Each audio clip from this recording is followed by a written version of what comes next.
Are you ready? Hey, everybody. Hey, Pop. Hello, everybody.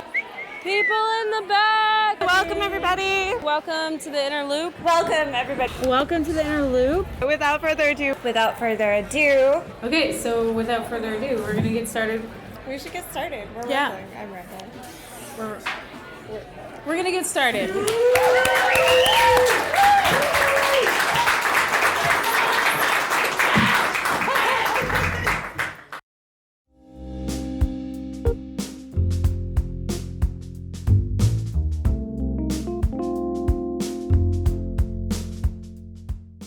Welcome to the Inner Loop Radio. I'm Rachel Kuntz. And I'm Courtney Sexton. Thank you for joining us. If you haven't already, please remember to subscribe to our podcast, leave us a review, and check out our website at theinnerlooplit.org. For any new listeners out there, here on the Inner Loop Radio, we delve into all things creative writing, whether that be inspiration or craft, publishing or editing, how to make a living, or just how we all sit down each day in front of an empty page. We invite friends and local writers onto the show to talk about their writing journey, what inspires them, or to delve deeper into craft. On today's show, we want to talk about funding your writing career. Oof. Oof is right. Unfortunately, becoming a successful writer rarely means sitting back and collecting big paychecks from royalties, as much as we all like to imagine that. Often writers have to hustle to get paid, and they really freaking hustle. Am I right? Yeah, we hustle. Courtney's nonplussed about this topic. No, it's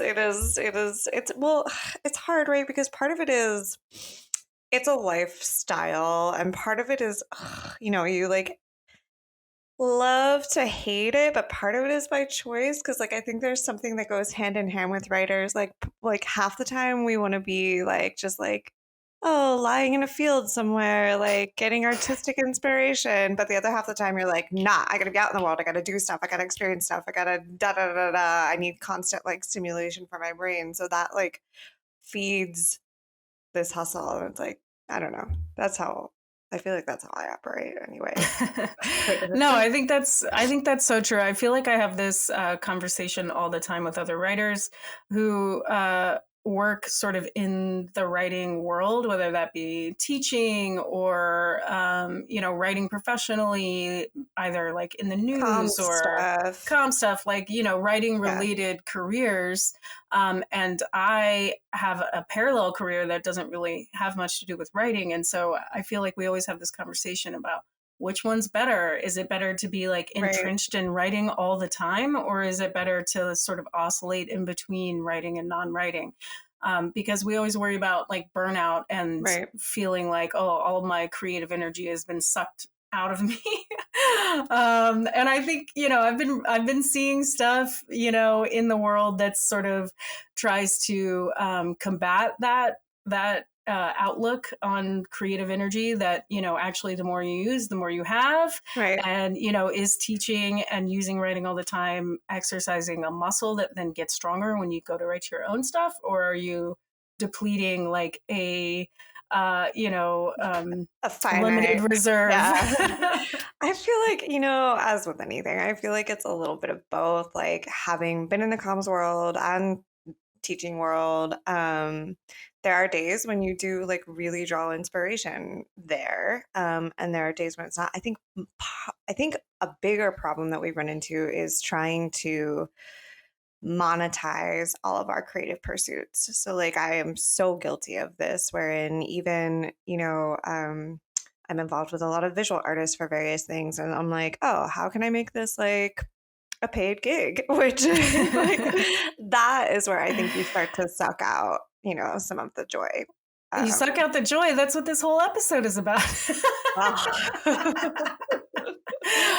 I mean, I totally sympathize, relate. I relate to that perspective. But on the other hand, can be so hard to find time. I know, like, Yeah. writers are such whiny little bitches, and we're like, we don't have time. I don't have time. I can't get in the zone. I need I need perfect, to like, think. I I need to need be like the thinking on perfect this. circumstances Yeah. to have the muse like descend upon me.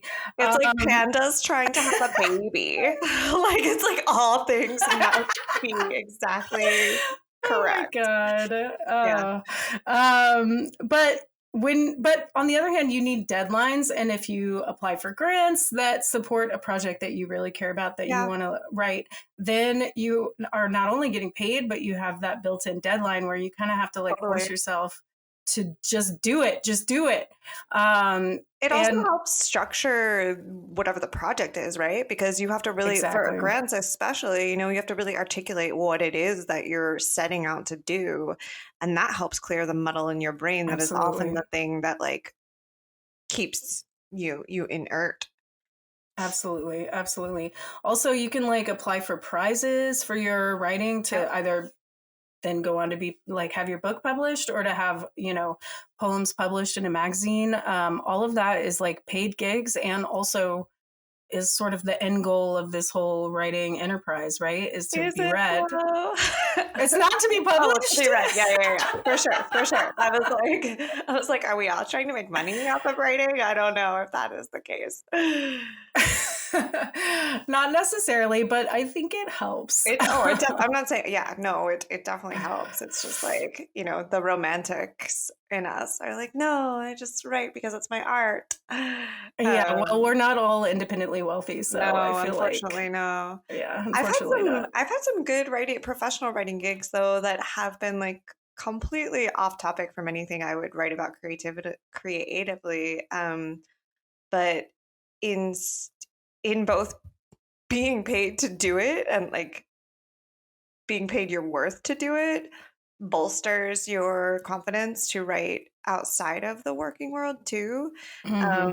and yeah, it is, I don't know, it's a different kind of muscle, but it makes you pay attention to the formulaic parts of writing that I think is something we don't always do. Yeah, and speaking of like untold, non-monetary benefits of doing things that give you monetary benefit, teaching, I feel like, is one of those things where, like you were saying with grants, when you write a grant, you actually have to articulate what you're trying to do in, a less abstract way. And also for teaching writing, you Yeah. have to be able to articulate what's good about a certain piece that you love, what's good about this writing, how are they doing it, how are they Mhm. achieving what they're trying to achieve in terms of craft.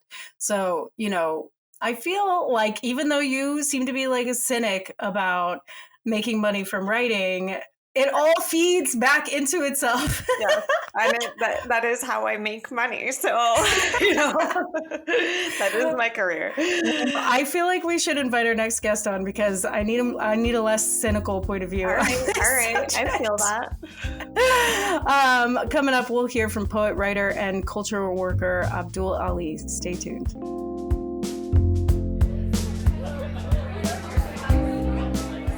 Gather. Gather, please. If you can gather in. Gather round for the second half. And we're going to get started. We're gonna get started. We'll get started. We're officially getting started. Not teasing you this time.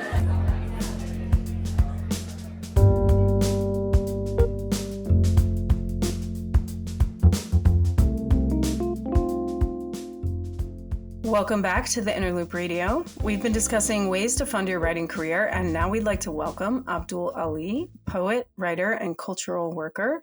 Abdul has taught at Johns Hopkins University, Howard University, and Goucher College. He has also held senior management positions at many literary nonprofit organizations and arts programs.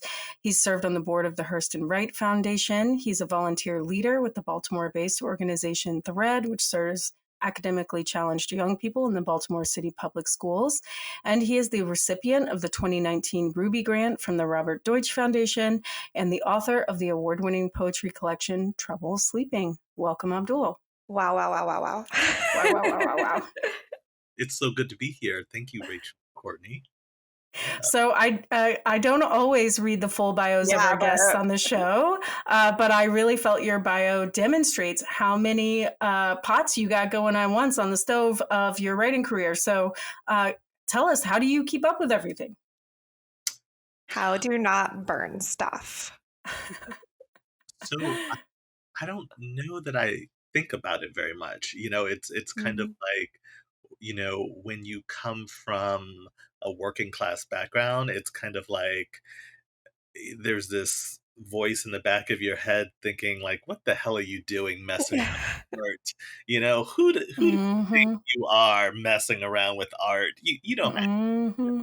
business messing around with art, and so that voice kind of haunts you, and so, you don't want to, kinda be in the bread line, so you Sure. figure out how to earn a living, with integrity, and so, Mhm. I've learned a couple of things over the years, and, yeah, so, I kind of embrace that, we're all complicated people, and, um, yeah, you go to college, you learn how to edit a literary journal, and people ask you to read manuscripts, and then you find out people pay you to do that, and at different points in your life, you're like, Right. "Oh, this I didn't know this would come in handy," you know? Hmm.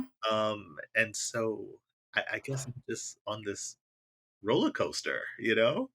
Yeah, totally. Mm. And so, just like digging in on specifics a little bit for our listeners who are tuning in to kind of get ideas and like tips on how to turn their writing career into something that can actually be a living for them. I know that you yourself won a major grant and you've worked for so many nonprofits who thrive off of grants. So, do you have like a strategy or tips that you can offer for finding and applying for grants, and like what would make a strong grant application for our listeners? Uh, Slash for us here at the Interloop. well, sure, sure, sure. So the first part of the question, I would recommend, creating a calendar, like, it could be a Google Mm, Calendar where, there's so many different sort of local arts councils, state arts council, private foundations that you can sign up for their lists, and they will email you yeah. about upcoming deadlines. And put Mhm. those deadlines on that Google Calendar. Be a good steward because it is a job. Finding Yeah. funding Yeah. is a job, so be a good steward of that. Go to their info sessions, ask questions. Mm. The program officers typically are very, very friendly, and they Yeah. they want you to win. So once you understand, what they're funding and if you're a good fit for it, put together your materials in draft form. Usually folks would be happy to look them over before you submit. Mm, mhm. So like I said, it's almost like applying for a job, so Mm. have, someone look at the way that we have folks look at our cover letter and resume, have someone look at your, responses to, your grant application, and the good Mhm. thing is the the philanthropy world is trending towards being more equitable and accessible, Yeah. so the Mhm. applications I've seen are much, much more simpler than they used Yeah. to be, like, back in the day, there That was used a barrier to entry for sure. Mhm. absolutely a lot of gatekeeping Yeah. happening, and now, Mhm. whoa, 4 small questions and you're in. Mhm. Whoa, like, almost Mhm. can do that. Some folks some folks will even let you do a video, you can do a video, like, they're really That's cool. figuring out ways to kind of lower the barriers so that you don't necessarily need a graduate degree to apply. To figure out. You better Mhm. So I think that's a good thing. So that would be my first recommendation is to become a part of that world, Mhm. follow them on the socials, Mhm. attend their info sessions, um, be in the know, right? Yeah. Mhm. So, if you are a writer, a lot of them are project based. Some of them rotate on which genre they're funding. Mhm. I think it's always nice, to be always working on a project, always publishing, building up your CV Yeah. so that Hmm. opportunities present themselves, you don't have to get ready because you are staying ready. Mm. Hmm. It's So, good. Yeah. Do yeah. you find, Abdul, some of these programs, they ask for jurors from the community. Do you think that's a good way? I mean, I've done it in the past, and for me, I thought it was, really another way of like it's similar to what you were saying, like have people read over your stuff. It was like I became much more familiar with the process, the people, the applications, what they were looking for Hmm. through like being on the juror side. Yeah, that's another thing. It's a good professional development to Yeah. volunteer, to be a Right. reader, a panelist. But at the end of the day, I think they're looking for strong writing. Yeah. And I think, something that stands out. You know what I mean? Mhm. Hmm. Like, I mean, some folks just, everyone has something, Yeah. Yeah. you have just a different kind of sense of humor. Like everyone has something, Mhm. and you want to play Hmm. with strengths. You know what I mean, certainly we all have that grandparent who passed away, that kind of thing. But, take that story or that something out of the drawer that, sometimes, not everyone has been to a Prince concert, you know, And you can't anymore, so, You know, I just say, this is the don't play shy, not Yeah. everyone, Hmm. has caught, one of Patti LaBelle's shoes, at one of her concerts, Are you speaking from experience here? I'm just saying there are people who had these exciting Yeah. lives and, I mean, chronicling those things, I mean, yeah, don't be shy, you can put those stories, to the front of, and submit them. Make them Yeah, work for totally. you. And I think that that's really great advice to, first make sure the writing is strong, and next, really hone in on what your unique project is, Yeah. and make it unique to you and your experiences. Um, and I think that also when I started digging into research of grants for writers, I was really shocked to see just how many opportunities there are out there, how Mhm. many people are willing to fund your crazy idea. So, yeah, I mean, I think that, Poets and Writers is like a great resource. They have a database of grants as well as submission publications. They also have grants opportunities, and also your local Yeah. government is an amazing resource because it's on a much smaller scale. So writers are used to so much competitiveness in the submission process Mhm. that it's actually not quite as competitive when you're dealing on a regional or local scale when you're dealing with local governments. And it's your money, it's Yeah. really your tax dollars coming, Right. Back to you. Yes. Yeah, I love that's a great point, Abdul. You're paying yourself. absolutely. So, Abdul, earlier you mentioned that you found all these creative ways to make money, like doing reading submissions and doing editing. Can you tell us some other ways that you found to kind of fund your writing career? Oh, well, sure. So one of the things that I did was, I started working in the nonprofit Mhm. sector early.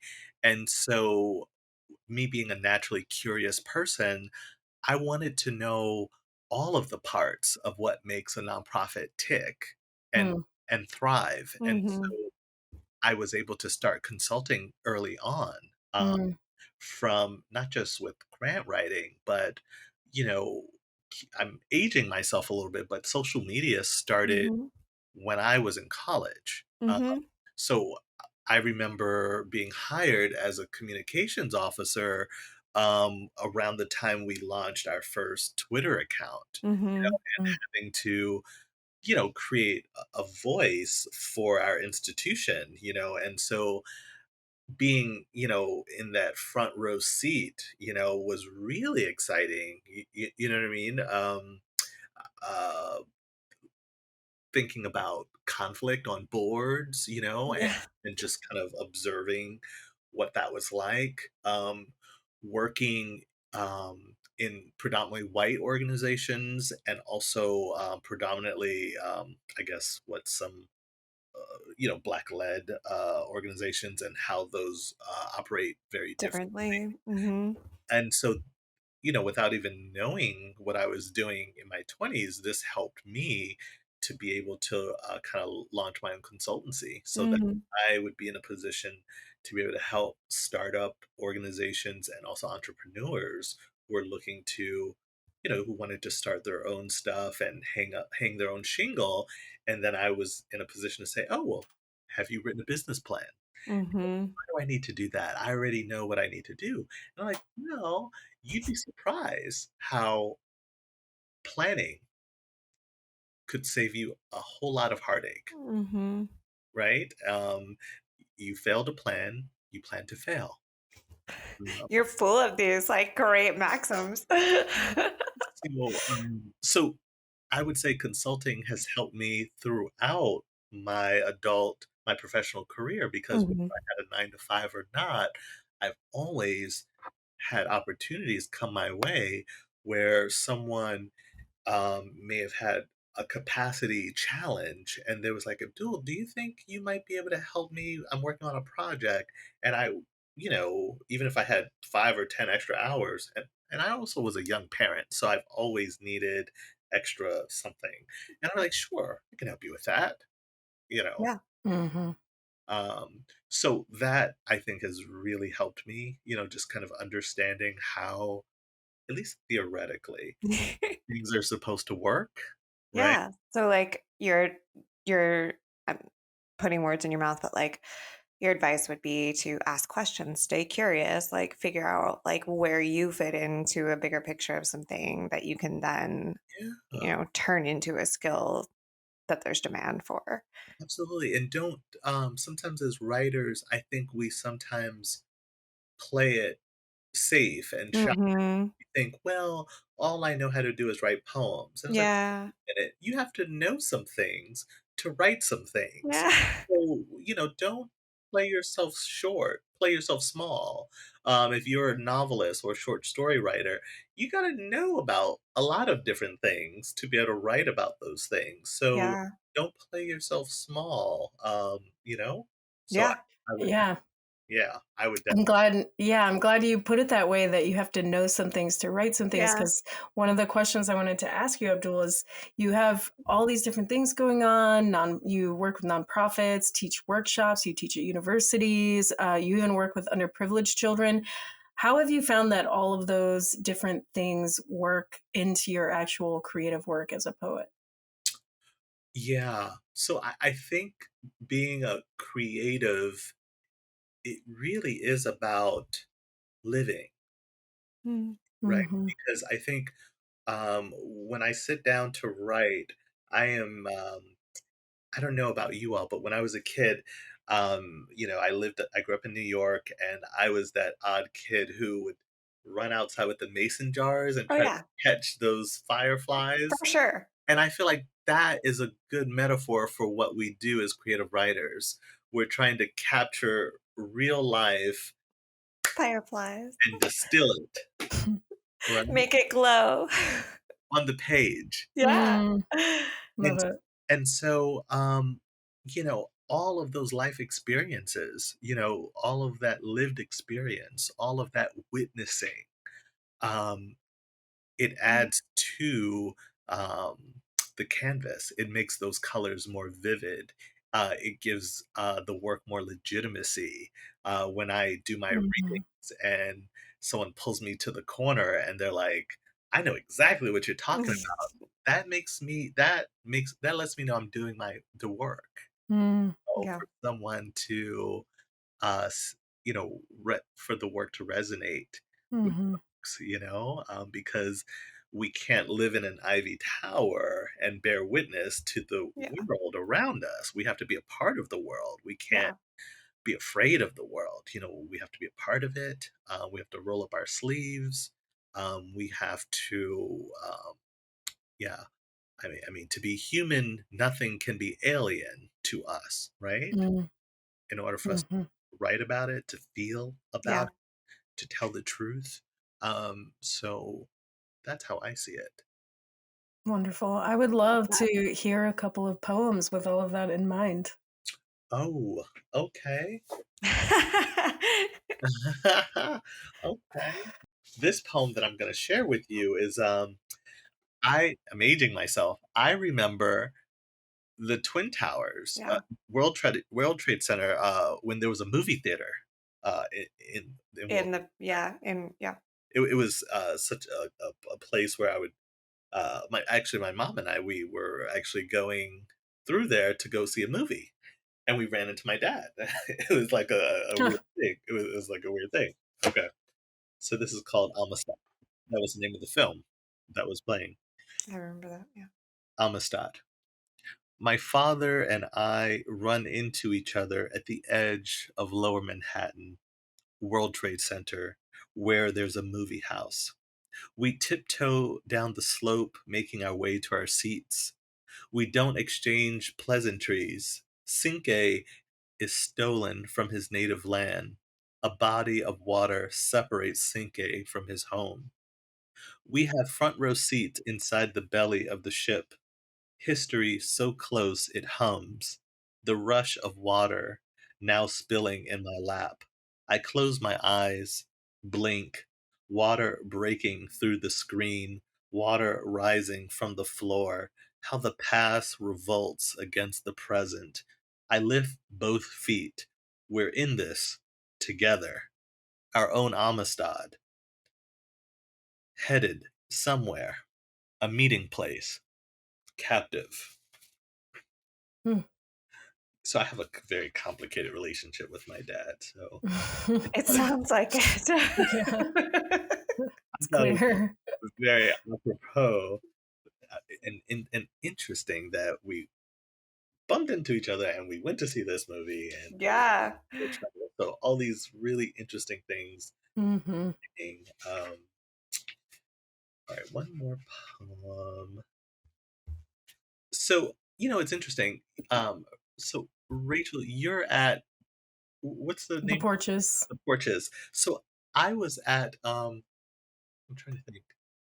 Yes, I was at was I was at Virginia Center. VCCA. So I was Uh-huh. at CA, and I had such a interesting time there.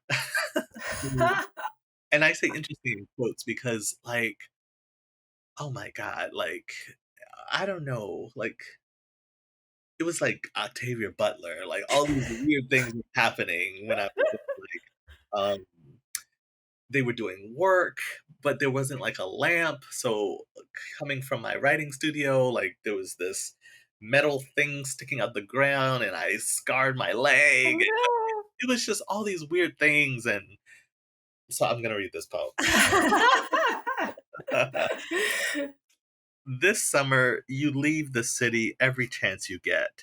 You want to feel like a real poet getting lost in the shadows of the trees, discovering new plants, butterflies up close, birds with the most beautiful petticoats.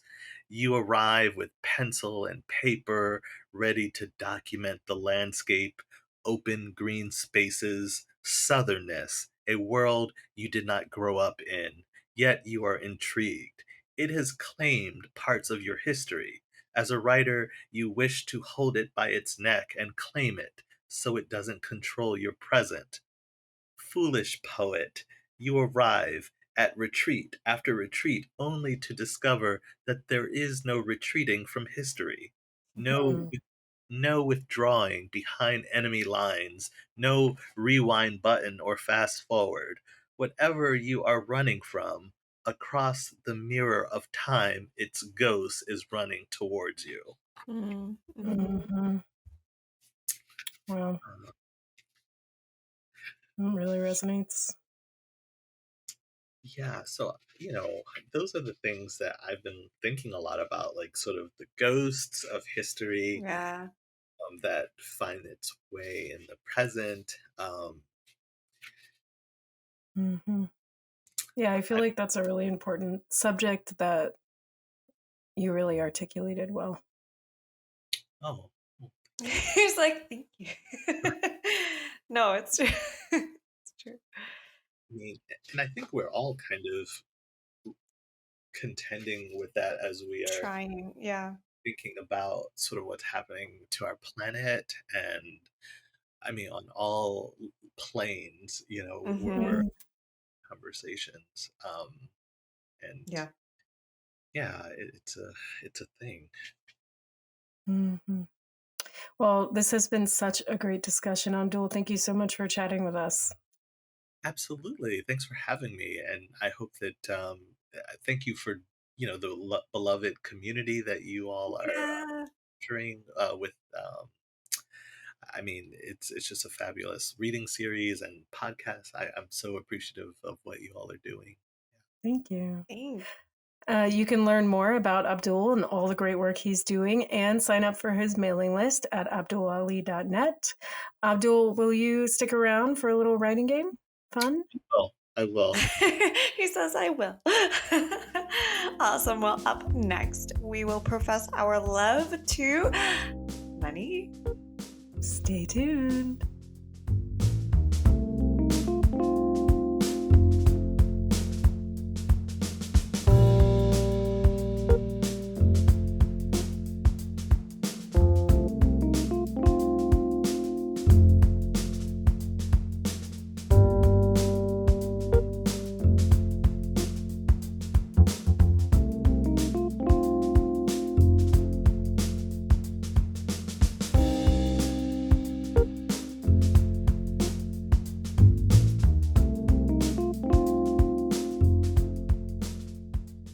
Welcome back to the Inner Loop Radio. We turn now to my personal favorite game, the writing exercise. It's good. It's good. It's a Good. good game. I was pausing for Courtney's reaction. No, they are. It's good. It's good. It's good. It's good. It's good. I need Courtney's to feeling start- cynical today, guys. No, I need to start I need to revamp or reignite my structured writing time. So exercises are Yeah. always good for that. Yeah. Yeah. So before the show, Courtney, Abdul, and I had to spend 5 minutes writing a love poem to money. Everyone has a complicated relationship with money, but perhaps no one more than the artist. We love to hate it, wish we didn't need it, but in the end, we couldn't live without it. So I thought that was the perfect fodder for a love poem. Mine, unfortunately, came out very much like the terrible love poetry I wrote in high school. But who wants to go first? You mean the best poetry? I'm gonna go ahead and get mine out of the way. I want to go first. So we can forget it as quickly as possible. Exactly. So this, I don't think it quite ended up being a love poem, but yeah. Good luck to pick one up, but only if the tail is down. From where did such a superstition come? Galleons of gold in days of old, bite it to make sure it's real. Some years are worth more than others, but that all depends on who you ask. 1985 was a good one, my dad says, and he tapes a tarnished penny to the mirror. My daily reminder of being born into a world spinning on a dime. That was awesome. What are you talking about? So creative. It's fine. It's fine. Oh my God. All right, Abdul, I'm sorry. I have to insist I go next because I feel like on our last writing exercise, we let the guest go first and it was clearly the best. And I feel like we should end on a good note. Please go. Okay, here's my love poem to money. You came into my life with the budding of my adulthood, but when I think about it, you've always been there. I follow you where you lead, even when I think I've rid myself of you. You thrill me with the carnal indulgence of power and possibilities. I'm exhilarated when I have you, destitute when you're gone, and yet all I want is to not need you. for this complicated world to expel you from its embrace with the disdain you deserve. Rough. Rough. Thanks, Court. No, I mean, like, expel you from my sight, be gone. I could have put a metaphor there, but I felt like they were all too dangerous to like Yep. get in there in 5 minutes. No, that's good. That's good. All right, Abdul, show us how Yes. it's done. Yeah. I don't know about all that, but I'll tell you what I came up with. An immodest proposal. Ooh. Nice. When all my rolled quarters are spent at the laundry, and all I have are poems and plants and day-old pizza, tell me you'll stay with this aging poet. Oh my God. When my back is overrun from sciatica and I can no longer drop it like it's hot, tell me you won't split the cheese, 'cause baby, we've got places to discover. And and though I've never really been that dude to go after someone's dough, promise me when we get old, we'll rent out the skating ring and play Donna Summer's "Ooh, love to love you, baby," all 20 minutes. That's how long it'll take me to walk to the dance floor and say, "Eat your heart out, bitches." Amazing. So good. Love it. The places you took me. I was there with you. I didn't mention money, like I really appreciated the prompt because it's so unlike me to think about, you know, yeah, it was a very interesting prompt for me. Awesome. Glad you liked it. Thank you so much for playing with us and for being on the show again. Thanks for having me. That's our show. We'll be back next Monday with an Inspiration Takeover, our new series of mini episodes where a local writer takes over the podcast to give us a dose of inspiration. And if you want to learn more about The Inner Loop and all of our programming, please visit us at theinnerlooplit.org, where you can also donate to support us and local literature, talking about money. Follow us on Facebook, Instagram, and Twitter at theinnerlooplit.dc. Just kidding. At The Inner Loop Lit. Courtney's burnt out. Speaking of burnout, today's episode was produced by me, Rachel Kuntz. Our theme music is by Andrew Logan, and our technical advisor is James Skinner. Thanks again to Abdul Ali for joining us on the show. If you enjoyed today's episode, submit an application to receive a shout out. Or better yet, leave us a review. Such as, The Inner Loop Radio is a great investment. It gives writing tips, inspiration, and lots of laughs, all for the low, low price of $0. Yeah, and don't forget to subscribe. Subscribe so you can get inspired, get focused, and get lit on The Inner Loop Radio. Happy writing. Right on.